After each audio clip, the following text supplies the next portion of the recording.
Welcome everybody to the seminars of the Applied Computing Program at the Brazilian National Institute for Space Research. Today we are going to have a presentation by Dr. Gregory Giuliani, who is the head of the Digital Earth Unit and Swiss Data Cube project leader at GRID-Geneva of the United Nations Environment Program, and a senior lecturer at the University of Geneva's Institute for Environmental Sciences. He holds a Bachelor in Science in Earth Sciences and a Master's and PhD in Environmental Sciences. Gregory's research focuses on land change science and how Earth observations can be used to monitor and assess environmental changes and support sustainable development. I'd like to thank you very much, Dr. Giuliani, for the presentation, for the chance to talk, and the room is yours. Thank you. Thank you so much. That's a great pleasure and great honor to be with you, all of you today, and being with you for 2 weeks here in INPI. That's a wonderful opportunity for me. So in the next 5 minutes, I will take time to just show you what we are doing in Switzerland, our small country compared to Brazil, and show you what we have done, where we are today, and where we want to go in the next future. So I think globally the big challenge that we collectively have to face is to change the trajectory of our planet, not the physical trajectory, but the way we use the resources, the natural resources. You remember last year that NASA was able to change the trajectory of an asteroid. That was easy, but now the big challenge really is to change the environmental trajectory of our planet, and that's going to be a really big challenge globally. So to that, within our team, but I think also more broadly, many researchers, we are putting our work in this kind of pyramid and this data information knowledge framework. We are trying to build these actionable insights so that we can bring evidences to the decision makers. So basically, if we try to summarize data, it's any type of measurements coming from satellites, from in situ measurements, from monitoring stations, even from citizens. And then when you structure this data under the form of graph or maps, if you wish, for example, then you generate an information. But this information, to be something like we call knowledge, then you need to transform it and to contextualize it. For example, if you have a graph that is increasing, and then you explain what is this graph, this is the CO2 emissions monitored at the Mauna Kea volcano, then it becomes a knowledge because you see the augmentation of the CO2 concentration in the atmosphere. And then hopefully we hope that the decision makers will take sound decision based on this knowledge. And obviously this is you can have a feedback loop. You have the process that is quite linear. So you have the data, you process the data to generate information, then you build the knowledge, you take decisions, and then you can monitor also on the ground this decision with new measurements that becomes data that we can generate also new information and new knowledge, and then you can really monitor the impact of your decision on the ground. So you all know that to monitor these changes since the 70s, and we are continuously monitoring the planet using satellites data. And if we take just one satellite as an example, the Sentinel-2, it's taking approximately 22,000 images to cover the entire surface of the Earth, and is doing that every 5 days.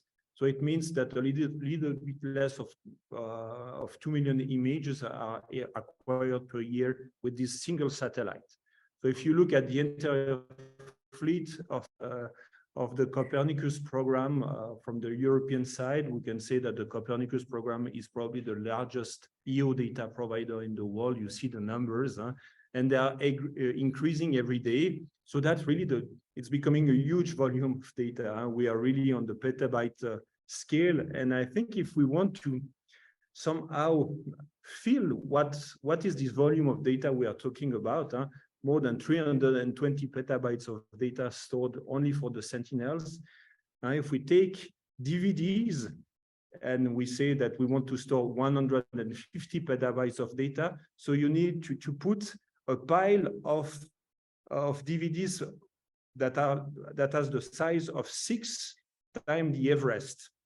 So you see that currently, just for the Sentinel program, we are already 12 times the height of the Everest of the pile of DVDs and piled one on the other. So it's a huge volume of data, and we have to make sense of this data. Obviously, we need to face all these big data challenges. So the traditional 5 V's, so the volume of the data, but also the speed of the generation of the data generation, the velocity, the variety of data that we need to handle, not only optical data, but also radar data, LiDAR data, and so on. Then obviously we want to extract some meaningful information, so the value of this data we can generate, and then also the accuracy of the data, the veracity, because we want to trust the data we generate out of this huge amount of satellite data. So this is just a simple animation showing the acquisition of the Landsat program across the entire world, and you see basically the density of information that have been acquired since 1972 across the world. And this number and the demand for this Landsat data is really exploding since the advent of this open data license back in 2008. So it was really a kind of game changer in the use of this data. And the primary usage of Landsat data, but the numbers and the figures are similar with Sentinels. It's mostly used in science, more than 50%, but then also in the field of agriculture, software development, resource management, and so on. And this free and open access license has also a huge impact on the scientific publication, because when you see the decrease of the price, then you have an increase of the number of citations in the literature. So it really have a good impact also on the scientific production. But I think really the game changer opening the archive, the Landsat archive, it's really this access to the temporal dimension. You are all aware of the acquisition plan of Sentinel and Landsat, so every 16 days for Landsat. But really now we are really able to get a better view through time, and not only this diachronic vision, but really a time series vision. And this is really, from my point of view, the game changer of opening the Landsat archive. So we can reasonably say that we are in a point where we are able to monitor in near real time the surface, and can really have gain insights on this. But obviously, there are many big data challenges related to Earth observation. The data volume is one of them. The heterogeneity, both in terms of the sensors that we are using, but also the spatial-temporal dimension and the spectral resolution is a key challenge. You need scientific knowledge to understand the data that you are using, whether you will use optical or radar, for example. But since then, accessing and downloading this data is one big challenge. Then preparing the data, doing the atmospheric correction and so on. So generating correct surface reflectance is another big challenge. And then it requires new capacities and training. So many big data challenges. But I think the most important is to make sense of this huge information. So how we can transform this huge amount of data in something that can be really useful for the decision makers, and they can take sound decision based on evidences. So the traditional way, you may be too young to remember this way we were using remote sensing data, but when I was a student, usually what we do, we draw on a map the footprint of an area of interest, then we search through different catalogs among petabytes of data, millions of images. We put our requirements, and then we extract some of these data, we download them, and then we start the boring part, all the pre-processing steps. And then hopefully at the end, after a few weeks, then maybe you can start doing the nice work, the data science work. So developing new algorithms, new applications, so that you can extract useful information and package this information and deliver it. But the good news is that this blue-gray area that can be now fully automatized, and then we can really concentrate on what we know to do. It's really the data science part and not the boring part of searching the data.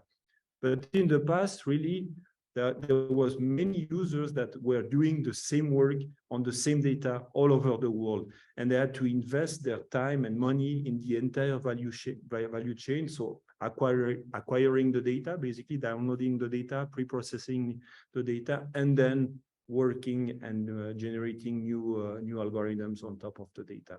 So it was a huge amount of work. But now, since then, the advent of the concept of the analysis 3D data, we can really reduce the burden on EO data users. So we can spend much more time in doing science than in searching and pre-processing data. So you can really, the production of analysis 3D data can be fully automatized. So you, as an end user of any data cube, you have access to the surface reflectance, so you can really start working with the data as soon as you connect. So broadly speaking, a data cube is a time series of multidimensional stack of spatially aligned pixels for efficient and effective access and analyze. We say multidimensional because obviously we have space and time, but also we have the data type. If we think that for example, in the Swiss data cube, we have radar and optical imagery together in the same computing environment. So it's also an important dimension to consider. And we call it data cube, obviously, because you can sample the cube in the different dimensions. So if you take the last time step again over a dedicated area, you access usually a traditional scene. If you aggregate the data through space and time or time, you have the mosaics. And if you look to the variation of a single pixel or group of pixels through time, then you have to access the time series analysis.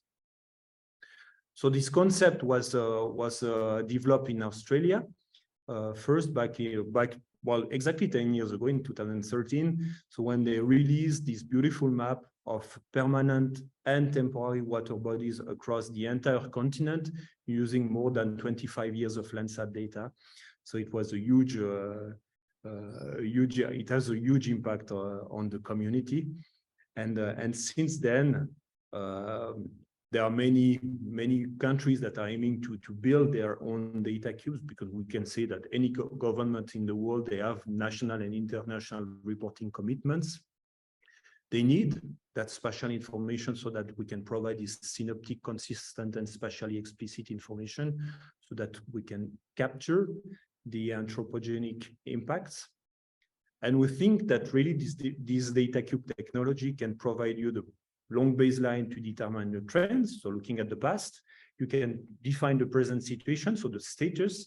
And then if we connect with models, then you can look at different potential scenarios and inform about potential futures to the decision makers. And in Switzerland, the nice thing is that back in 2021, they released this research plan for the environment at the national scale. And there are a few articles mentioning remote sensing as an important source of information for monitoring the environment at the national scale. So it was also a kind of a game changer for us. So it was really, we had really the full support of the government in building the Swiss data cube. And I think a really important aspect is the sovereignty of any country regarding its data. Even if Landsat and Sentinel data are open data, then you want to do your own analysis with this data on your country and maybe crossing satellite data with other data that you have in the country, and you don't want to share it maybe with Amazon, Google, or other big players in the game. So back in 2016 already, we initiated the development of the Swiss data cube together on the mandate of the Federal Office for the Environment, so the government, the minister in charge of the environment. So we tested the technology from Australia first, and then the year after, in 2017, they asked us to complete the Landsat archive first, then the year after the Sentinel archive. And now we have a fully operational environment where we hold almost 40 years of data. We have 10 sensors for the moment. We have the entire Landsat archive, starting from Landsat 5 up to the most recent one, Landsat 9. We have Sentinel-1 A and B, well, only B now, the entire Sentinel-2, and we just started to also to ingest Sentinel-3 and Sentinel-5B data. But since last year also, we ingested not only remote sensing data, we have also official governmental data or raster data. We have ingested the different DEMs, so the digital elevation models of the country. We have access to climate models outputs that we store also in the data cube. We have the land cover maps and many other raster data that are coming from the government, plus all the data products we generate out of the Swiss data cube. So for example, the NDVI time series, the NDWI, and so on. So it's becoming a huge archive for us. I remind you that Switzerland is really a small country. So it's the data volume currently we hold, it's about 30 terabytes of data, but they are really ready to be ingested. And now we are working on not only with the University of Geneva, but also with the University of Zurich and the WSL, which is the Federal Office for Snow, Landscape and Forest Research. So we were, back in 2016-17, the second country in the world to operationalize the data cube concept, and we were at that time kind of pioneer using that technology. But really our vision at the national scale is really to support the government and any user at the end to access this environment and provide this what we call decision ready product. And really the insight we want to gain collectively is to improve our understanding on how the Swiss landscape is changing. So our mission as the Swiss Data Cube team is to provide access to this data on a freely manner, and we're really working closely now with different communities of users, not only the administration but even the industry. Now we are in contact with many small private companies that are aiming to use the Swiss Data Cube. So we have many applications, both in terms of environmental monitoring, SDG monitoring. We are collaborating at different levels, well, obviously with Brazil, which is the most active one, but also with cantons, with different offices of the government, the different universities, and slowly but surely we are improving also with the exchange we have with the Brazil Data Cube team, and we are really aiming to have a concrete scientific impact with this technology with our colleagues. And at the end, really the value proposition of the Swiss Data Cube is to deliver a unique capability to track changes across our country and to really help the decision makers to look at those evidences that we can see on a daily basis, basically. So we use the Open Data Cube technology behind the Swiss Data Cube. So it's just a Python library that really facilitates working with raster data. So in short, you have the data side, so you can store it either in native file format, or in our case, we store on our own premises all the data in S3 nodes. Then you have the Open Data Cube that indexed all the data that are stored in the S3 nodes. And on top of that, we have plenty of applications like the Jupyter Hub, like the OGC services. We have a Python API. So basically, the users can really access the data through those different interfaces. And one key aspect, but I know that in Brazil, you're facing an even more complex and difficult challenge, is the storage and the processing of the data. We have the chance at the University of Geneva to have an HPC infrastructure that have more than 4,000 CPUs co-located with the data. So we're close to the S3 nodes, and it's completely made publicly available through cloud-based infrastructure. And now, thanks to the HPC infrastructure, we're able to parallelize the code, the data, and process the data in parallel on different computing nodes. So the figure is coming from our colleagues from the Brazil Data Cube. But this is really the concept now that we are applying also to process efficiently the data with the Swiss Data Cube.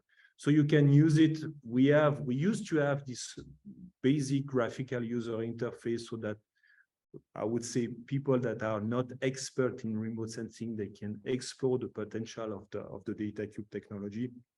So basically they select a sensor, an algorithm, they fill the different options, they click on submit, and then at the end they have a result that they can download and use then in their own software. But the most advanced way and the way we are using with the Swiss Data Cube is really through the Jupyter notebooks or Jupyter hubs, or really coding our own applications, really making real data science with these kind of tools. Now I will show you some quick examples, some basic ones and more advanced ones. For example, we've been approached by the Canton du Valais, which is in the southern part of the country, where they are prone to huge forest fires, and especially back in 2003, we had a huge one after the terrible drought that we had over the country. And you see basically the recolonization of the vegetation. So it's a positive signal. It's a protected area.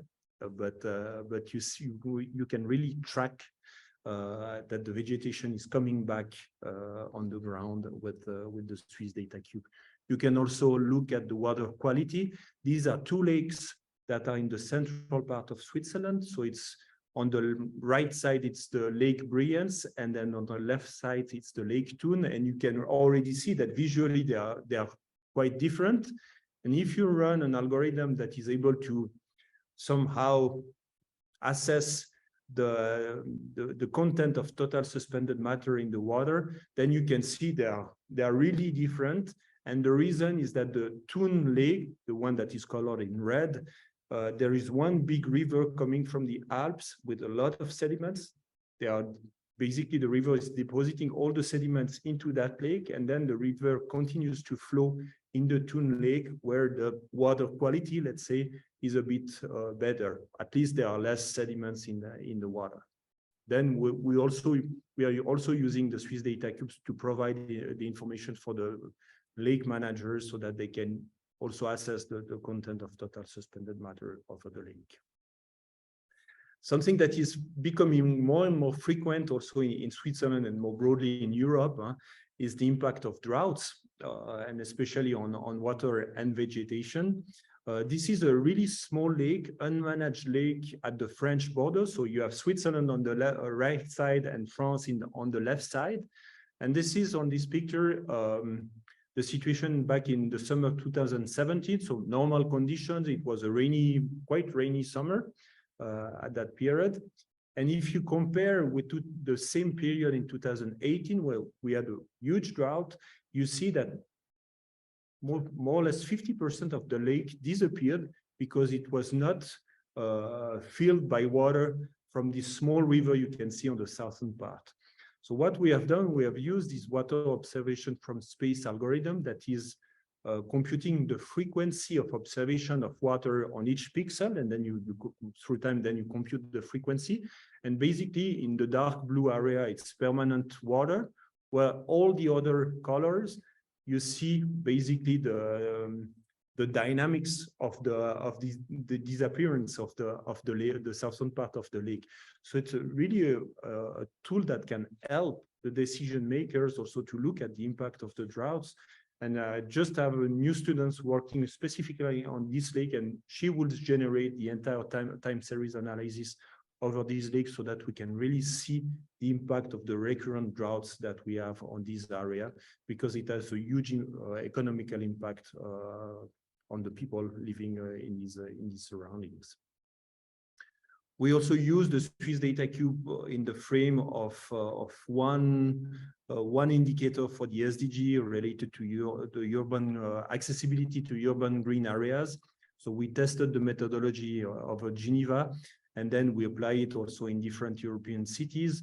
So basically what we do, we generate NDVI maps so that we can see the vegetation in the area. And then we develop physical accessibility models on those green areas according to different scenarios of movement. So you can say that that amount of population has access in 5-minute times to given green areas. So it really helps the decisioners on the ground so that they can really account for this accessibility, because it's really important in terms of climate change adaptation, but also social inclusivity and so on. So it really has a huge impact in the frame of the SDG. And what we have done, so we tested the methodology over the Geneva area, and now we have done the map also for the entire country. So we assess the accessibility not only to urban green spaces, but all green spaces across the country, and we computed the statistics also for the different administrative level according to the different scenarios of movement. So now all this information is available for the Swiss government also in the frame of the SDG monitoring framework.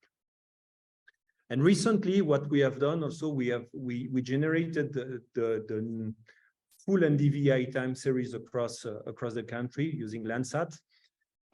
And we started to look at the greenness evolution of the country. And if you look at no matter what type of vegetation across the entire country, you see that the trend is positive. So this is the first graph. And then we disaggregate the information by season and by biogeographical region. We have 6 biogeographical regions. And what is really impressive, on the bottom left bottom graph, you see that during the winter months, starting back from 2010, we have a huge break in the trend. So now we are also applying BFAS to look at the trends of this time series. But you have a huge break, and probably this is a real impact of climate change for 2 reasons. First, the disappearance of snow across the country, and then also the increase of the productivity season of the vegetation. So probably this is a clear signal of the climate change. It might be some regarding the productivity, might be said that it's a positive impact of climate change, but for the ski resort, it's not a good signal. Again, regarding the droughts, just basic true color composite, but just to show you the impact of the drought that we are having regularly now during the summer season. So it's the summer for 2014. It was a summer that was quite rainy in Switzerland. So you see that the vegetation is quite green. The drought that we had in 2018, so you see that the vegetation is much more brown, and 2003 it's even worse.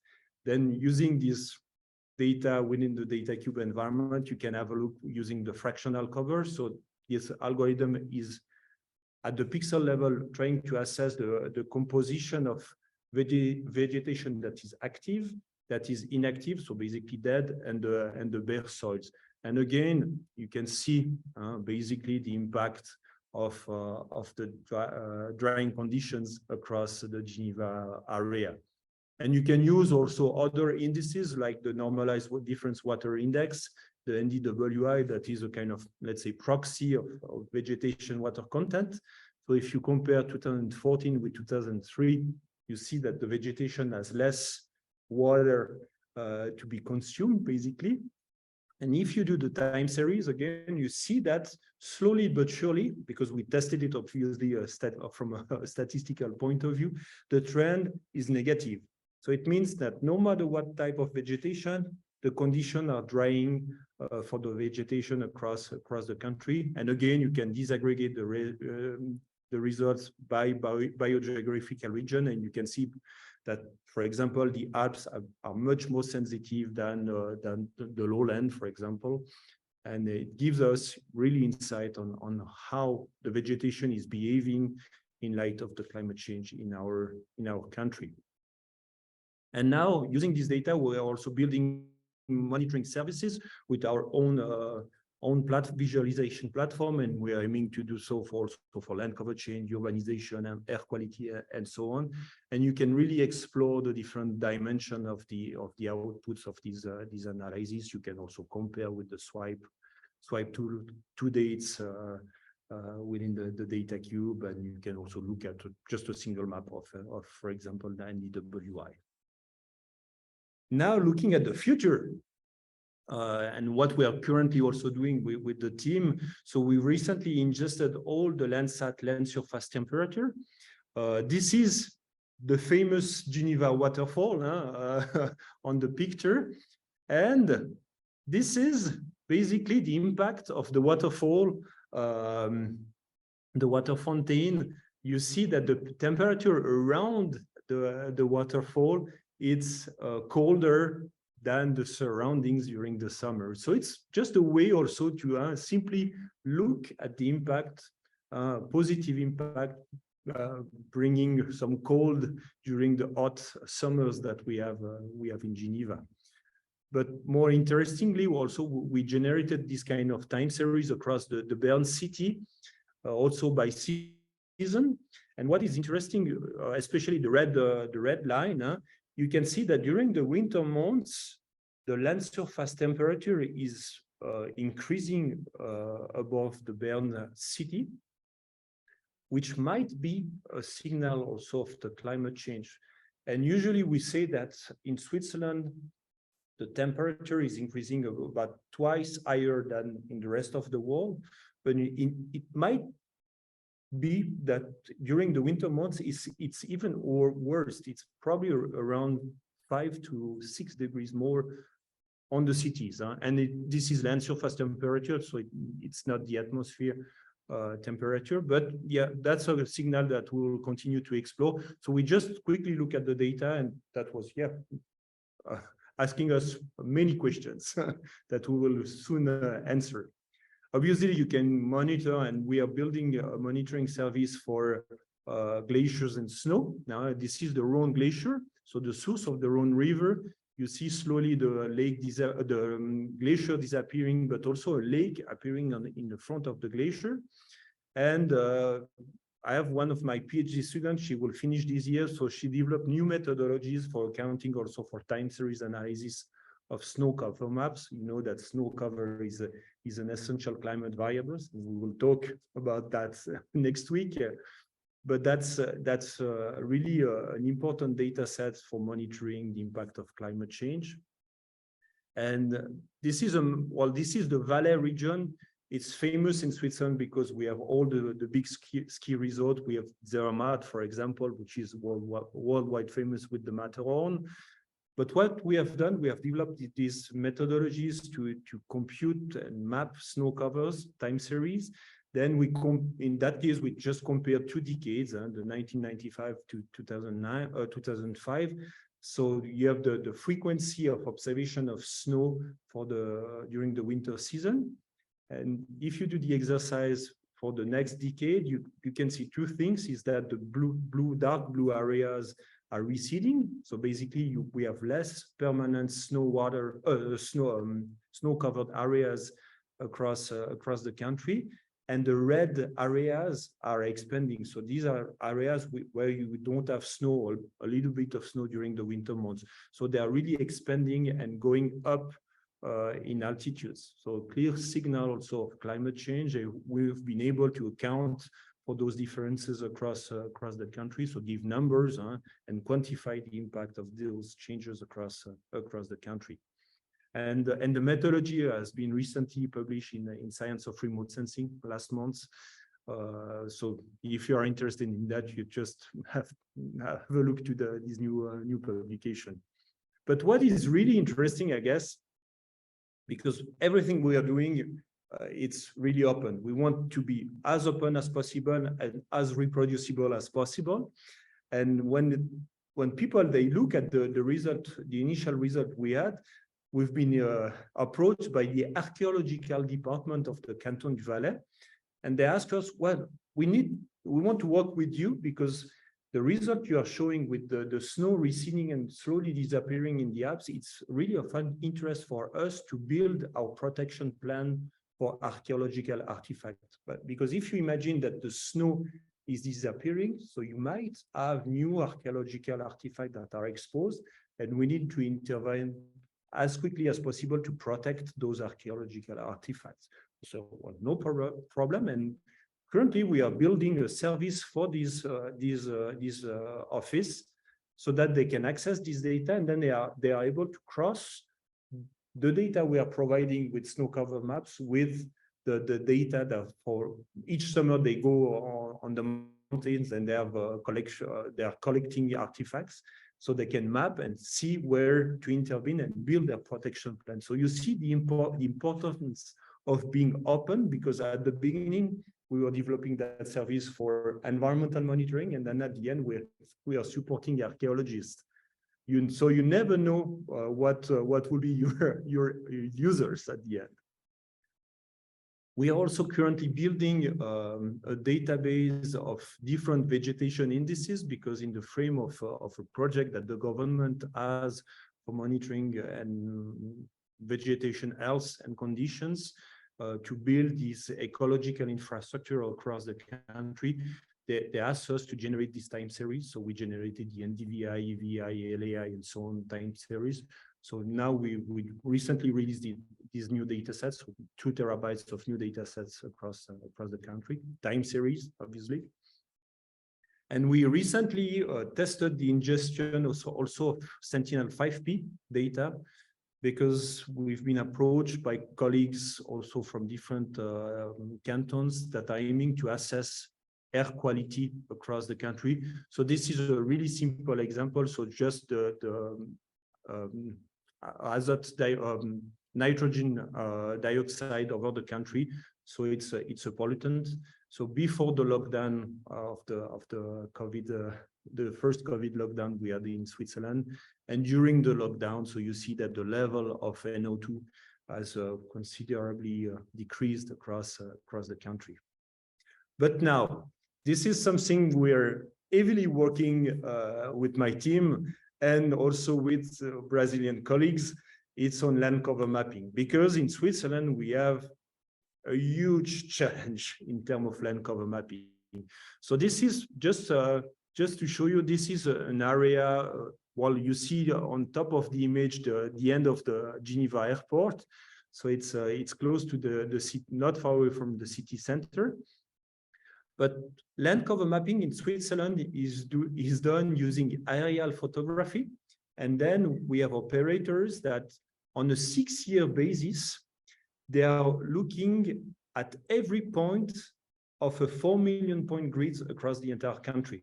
And they are, for each of these points, assessing a land cover, a land use, and the national classification that is a mix of land cover and land use. So for each of these points, we have 3 labels across the entire country, and they are doing this exercise every 6 years. So it means that we have 4 million points, and we have 4 data sets of these 4 million points. But if you translate those points in pixels, you can see, it's not working, it's blocked. Oh, yeah, here it is. If you translate these points into a pixel map, you see the resolution that we have is 100-meter pixel resolution. That is really not convenient at the national scale, because we are a small country. We have a huge diversity of landscape in a small country, so we need to have land cover maps that are much more precise in terms of spatial resolution, but also in terms of temporal resolution, because with the data sets produced every 6 or 8 years, you cannot really look at these trajectories that we've discussed this morning, for example. So we had recently a small project supported by the university itself, so where we want to use those points for training machine learning models using the Swiss Data Cube, so that we can classify and generate high spatial and temporal resolution land cover maps. So what we have done, we're working with SITs basically. So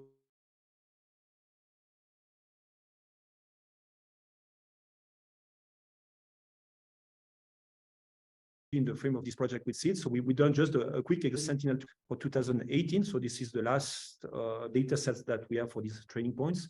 We developed a random forest model using 6 and 27 land cover classes, which separated the points in well, a little bit less than 300,000 training points and the rest for validation. And for the moment, the accuracy is around 88% classification, which is already good for us. Now we have big plans to improve. We want to test the self-organizing maps to build those clusters. We want to use also the temporal CNN classifications to see where we can improve the land cover maps. But really the idea is to work with the Federal Office for Statistics that generates those points on a 6-year basis, and to build a service that will be able to produce accurate land cover maps on a yearly basis using Sentinel-2 and Landsat data across the country with the 27 classes that we have in the country.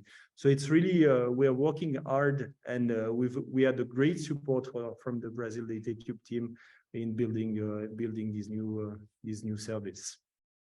In terms of application, obviously, there are many more applications that you can set up with remote sensing data.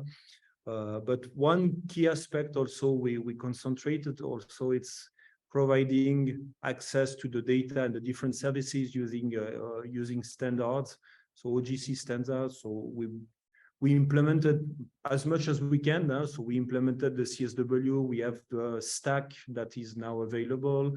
We document all the data using ISO standards. We have the WMS, WCS. We even tested the OGC APIs, so the new version of the OGC interfaces.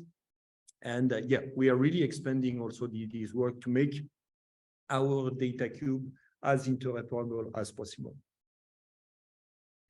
Obviously, the Swiss Data Cube is a tool that is aiming to support the national digital strategy, because I think that's also a key aspect. So bringing real incentive for the community at the national scale.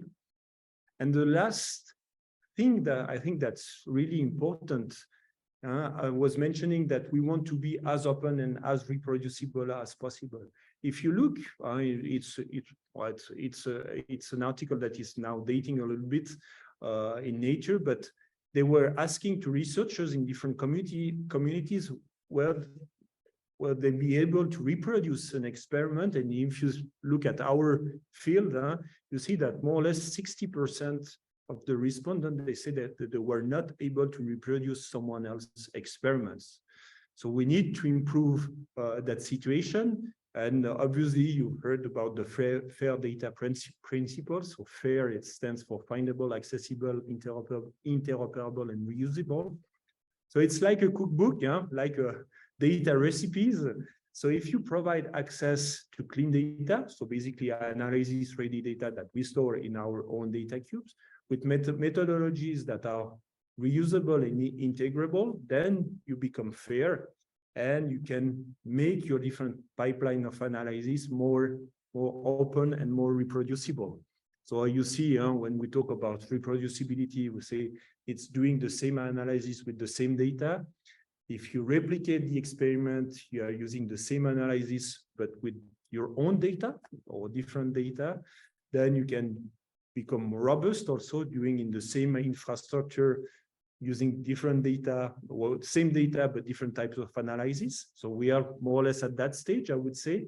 And then you can generalize the approach using different data sets with different types of analysis.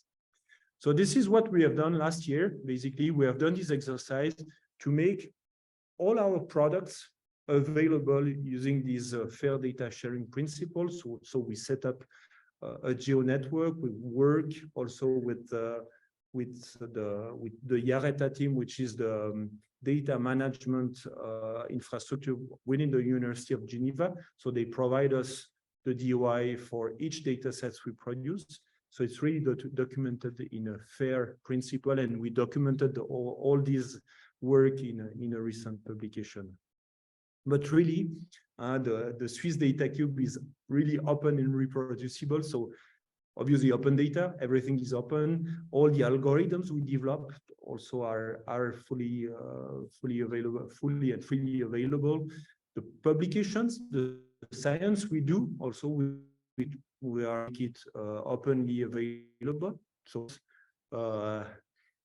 we are not publishing in journals that do not have open access licenses. And even the educational material that we are developing with our team is also freely available. So we talk about that in a paper in Nature Scientific Data, showing the benefit of this approach at the national scale. Back in 2020, with Gilberto and other colleagues from NASA and Geoscience Australia, we managed to have also a book explaining at that period the benefit of Earth observation data cube. So it's also completely freely available.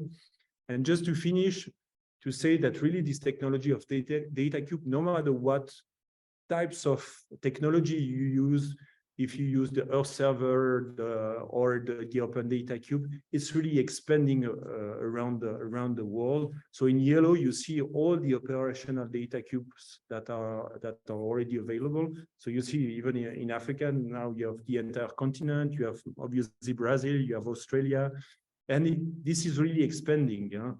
So it's really having a global impact. But what is really important, I guess, it's to consider the local content. So this is what we wrote recently with some colleagues in a recent publication. We say that we need to think global, but we need to build local data cubes. And by local, we think about more national data cubes, because it has a huge impact, obviously, on science, but on education. You can support governments, you can help people build new policies, you can help business and industries, and also the different communities, and at the end also the citizens. So I think that's extremely important. And just to finish my presentation, I would say that I truly believe that this technology of the data cube has really the potential to enhance the scientific accountability and credibility, because we need to have trust and shared knowledge. Because without that, thinking about doing science, obviously it might be difficult. Taking sound decisions can be really problematic at the political level. And then if we want to tackle this issue of sustainability at the global scale, can be really complicated. And I think with the data cube, we can really sense what we want to protect. So we can have a real look and a constant look at the evolution of the environment, so we can really care about protecting our planet. So obviously more than happy to collaborate and open to collaboration. And if you are interested in our work, we just renewed the website last week, so you can have a look to the Swiss Data Cube website. And I would like to thank you for your attention. Gregory, thank you very much. So now we are open for questions, any suggestions, any inquiries. And I suggested people that if they can just open a microphone, or they can just talk directly into the interface of the Zoom, or they can write something. We have some raised hands.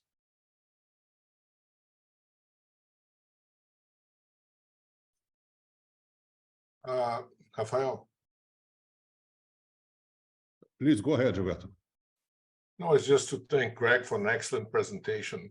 I have to excuse myself because I have another meeting at 2:20, but I'll meet you tomorrow so we can have a lot to chat.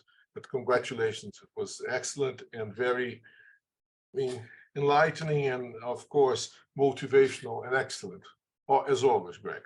So very, very, very much pleased to see you again. We'll see each other tomorrow. Thank you very much for coming to Brazil and helping us. Thank you. Thank you. Thank you. Thank you, Gilberto. Luan, you can just open your microphone and go ahead. Hello, can you hear me? Yes.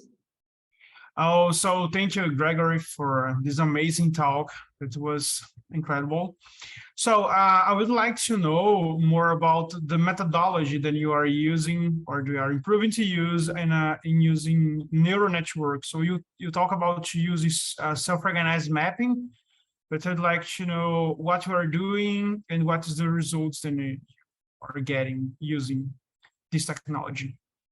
Yes, so that's a good question, but that's an ongoing work. We just started with one of my new students working on that. So two of my former students, they generated this first land cover map using SITS and the Swiss data cube. So now the next step is really to explore the self-organizing map and the temporal neural network. So we do not have any result for the moment. So as soon as we will have a result, I will be pleased to share them with you. I don't know if I can ask another question, but so are you also using some other technology, just like LSTM for predictive time series, or nothing yet? Not yet. Okay. You know, in Switzerland, we are known for being really pragmatic. So we want first, yeah, it's like a rocket, huh, with different steps. So we go one step and then we finalize the first step and then we continue. So that's really, we have the clear vision of achieving these we want to go at least above this 90% accuracy threshold, for sure, using these data sets and really accounting for this temporal dimension. And this is really the aspect now we are working on. So exploring different methodologies, different ways to apply the data. Also, we know that the data itself and the training samples that we have, we know that there are some errors. So we need to find ways to get rid of them and to improve the methodology, so that at the end we can really provide an information that is really reliable at the national scale. And well, to build that trust with the decision makers at the end. Very nice. Thank you. Thank you, Luan. We still have some time for questions. Karin has a question here. I don't know how do you want to proceed? Please go ahead. Go ahead. So you can. So thank you, Gregory, for the presentation. So the nice presentation. I'd like to know more about the Jupyter notebook that we are using. These notebooks are open for everybody, or you are controlling the users and they are running in your internal infrastructure? Yeah, exactly. Yeah. And how are you managing the users to run the process there? So now, or before your help, basically the help that your team provided to us, we were really restricting the access to the data cube, and it was really on demand because we were lacking these computing resources. So we want to provide the end users at least a good experience with the data cube. And since then, since the fact that we've been able to connect with this HPC infrastructure that we have at the University of Geneva, and the fact that we've been able to implement the Jupyter Hub with dedicated accounts, it's much more easier for us to handle the different users. And obviously then the notebooks that our team is generating, we make them available through GitHub. So we'll have a dedicated space on our GitHub so that anybody can access those notebooks. Then for the different users that we have, we are not forcing them to share their notebook. Then it's up to them to share or not the outputs and all the material. Usually they are quite open, but you never know. We know that, so for example, the data that we have coming from Meteosys, so the output of the climate models, surprisingly, these are data that you have to pay to access. So we have a dedicated contract at the university. So all the students and researchers within our university, they can access this dedicated space. But then the other ones that connect to the data cube, they cannot see. If you are not from the University of Geneva, you cannot see these data sets in the infrastructure. In the future, so we are promoting as much as we can this openness, and we see already that the government is changing because, for example, the sample points that I've shown for the land cover maps, well, they opened the data sets back in 2022. So last year, basically, it became an open data. Before, you had to pay to access this data again. So that was really crazy. So we see a clear shift within the governments to make as much as possible the data under open data licenses.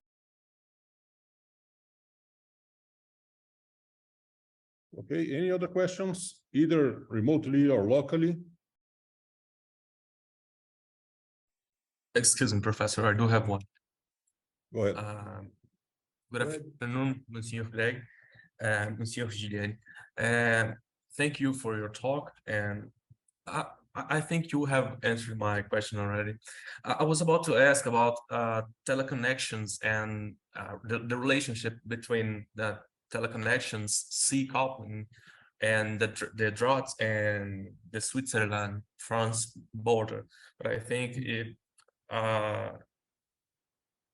did you guys have anything on this take about teleconnections, sea coupling, and the influence of other atmospheric coupling in the Switzerland climate dynamics? Yeah, that's a really good question, because I think that's a key aspect in terms of environmental monitoring. Yeah, and this is, I think, again, the data cube concept and the technology behind this concept is really interesting, because then in the same computing environment, you can have this different information, basically. And this is exactly what we have done, either for the NDWI or now the study I've shown also on the NDVI, because we have the land cover maps, because we have the many meteorological gridded information coming from temperature measurements, precipitations, and so on. We are able to do the statistical analysis in the same pipeline of analysis. So we generate the NDVI, we look at the trend, then we try to explain and look at the statistical significance according to, if there is a correlation between the precipitation patterns and the NDVI or the temperature. So we are really able to do that really in the same analysis and in the same computing environment. So you do not have to escape from the data cube, so that you download some of the data and then you use R for doing all the statistical stuff. No, you have everything in the same computing space. Wonderful, wonderful. Thank you. Can I ask you another question, if we have time for it? Go for it. I don't work with data cube and whatsoever and whatnot, but are there any considerable difference for example, between the Brazilian data cube that Dr. Carini works and the Swiss data cube? Because I think for instance, here in Brazil, we are interested in deforestation and a lot of other things. And in Switzerland, I would think that you guys are interested, for example, in snow prediction and other climate variables. But are those the same data cube, or they differ considerably? I don't think they differ considerably, because the concept behind the Brazil data cube or the Swiss data cube are the same. Then the way you implement the tools basically to build are maybe a little bit different, but not that much at the end. And I think that's not anymore a question of technology. That's more now I think we are reaching a point where what is interesting is that making these huge data archives speaking, basically.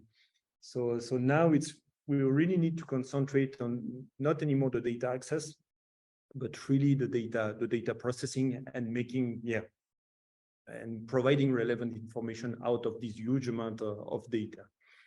And that this is where maybe we can differ a little bit also, because the challenges that you faces in Brazil, they are a little bit different than what we have to face in Switzerland. And for example, this is the reason why we have a PhD student working on snow cover mapping, because this is really an important resource for Switzerland, not only for the ski resort, obviously for the touristic area that's important, but in Switzerland we have a lot of dams. So we store most of the water that is melting during the summer, spring and summer season. We are storing the water in dams, and then we are producing electricity, and we are heavily relying on this resource in Switzerland. But when snow will be lacking, or even worse, when the glaciers will disappear, then it's going to be a big issue for the government and for all these companies that are generating electricity. So just last week, I've been in contact with one of these major companies that is managing most of the dams across Switzerland, and they are really interested in working with us so that we can also provide them information on the trends, so that they have specific models that for the moment they do not want to share with us, but we can provide them the necessary information on the trends so that they can model what would be the future answer and future response in regards of climate change. Merci, monsieur. Okay. Hey, folks, any other questions? Please go ahead.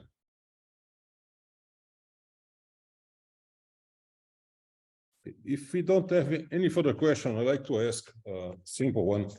That now I understand that yesterday we were talking about a global data cube, and I understand that's not a good idea because of the scale of the data and the different levels of processment and the different needs that each country have. But I'd like to ask Giuliani whether somebody already thought about a federated world data cube, some kind of meta interface. That's a good idea. Yeah, that's definitely, from my point of view, this is the way to go. So this is the reason why we decided at an early stage to implement all these interoperability standards on top of the data cube, so that we can easily interconnect our data cube with other data cubes around the world. And I truly think that's going to be the way to go, because with such an approach, then you can really manage the national dimension, which is our respective mandates, let's say. And then you can also provide the necessary information to others outside our country, or respective countries. And I think for the moment, at least, that this is probably the best way to go, and to build like a puzzle at the end, a global one. Okay, awesome. Thank you very much. And Karini, I'd like to get back to you to see if you have any kind of questions from the local, the people that are on the seminar room. I will show the Brazil Data Cube team here. We are in the meeting with Gregory all the day. We are a lot of, oops, it's okay. Thank you. I don't know if you have any question, Rafael. No, just like to thank Giuliani again, and he's going to be here for a week. Raise his hand. Ah, Miguel? Oh, no? No, Miguel. Okay. Miguel. Miguel, go ahead. Yes. Okay, Rafael. Hello. Good afternoon, Giuliani. Thank you very much. It was really a very good talk, and it make possible to make clear a lot of things. But I just would like to be back to the question that Rafael has just put to you and the answer you gave to him. We have let's say, recently, in the last 10 years, a lot of experience, at least academic ones, talking about federated things, federated database, federated things. Federated things, when we talk about data and technology at this size, it seems to me that I used to say we have two models of this that we can bring from the gastronomy. The one is fast food type of model, which is Google, Amazon, and everybody, which is a centralized model. I have to federate it with no one. I have entire control over my data, and I can do whatever I can do with whatever technology and this and that. And then when we go to the public sector or the data that will be open and all this stuff, we have to do in the high gastronomy thing, high alta cuisine, because we have to establish a lot of protocols and a lot of things and a lot of this and that, and you have to sign this here, sign do that. From the technological point of view, federated things is easy, but from the real thing, it's impossible. That's my experience. So would it really be a good idea to think about federated data cubes? I really like your point, and I tend to also agree with you about the difficulties of making things interoperable, because if we think about interoperability, interoperability is not only a technical stuff, but it's mostly related to human behaviors. And this is, from my point of view, the main barrier to really leverage the potential of interoperability to build such a federated system.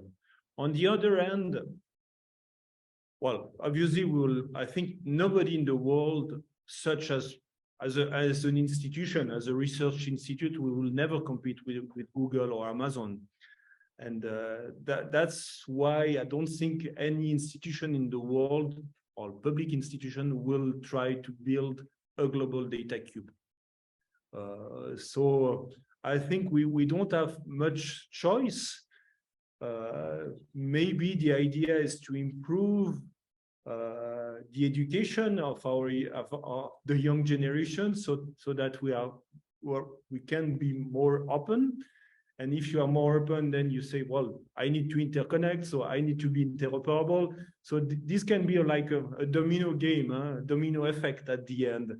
But I agree with you that that's a big challenge also. We don't have to be naive, and that's going to be a big challenge. And just to say that, for example, in Switzerland, we decided to build the Swiss Data Cube for one reason. This is the data sovereignty, because the government, they told us we will never rely on an assets like the Google Earth Engine or the Amazon Cloud. We will never put Swiss private data on a US-based infrastructure. There are no discussion at all with that, and we don't, and they do not want to build also services based, for example, with the Google Earth Engine, because you never know what is really the information that at the end will come out from your analysis on the Google servers. So that's really key. So that's why I think sovereignty of the data is really, really important. Even if we are speaking about open data, because Landsat and Sentinel data, they are freely available, but we need, on top of that, build our own knowledge with our own resources. And I think that's really an important challenge. And that will be even more important if we think about Sentinels, because recently I heard that the European Space Agency with the European Commission, they will launch this rolling archive on Sentinel data, meaning that at one stage, we will not be able anymore to access past data acquired from Sentinel. Maybe we will have to pay, or I don't know what will be the process, but it's going to be also a big challenge. So if you want to build your data history, at the end, we need to have national infrastructure, I guess. Thank you, Miguel. Okay, people, any follow-ups, any other questions? So, if we don't have any other questions, I'd like to finally thank again Giuliani for the presentation and let us students, the BGC people already know, but the other students from CAP, that Giuliani is going to be here for another week until the end of next week, if I'm right. So you have the chance to talk to him if you can just schedule some time. So I'd like to close the seminar again. Thank you, Giuliani. Thank you very much. And students, you are going to see, we're going to have another seminar by Giuliani's next Tuesday. So keep an eye on the email. We are going to send information by email. Thanks, everyone, and see you next week. Thank you. Bye-bye. Thank you, Rafael.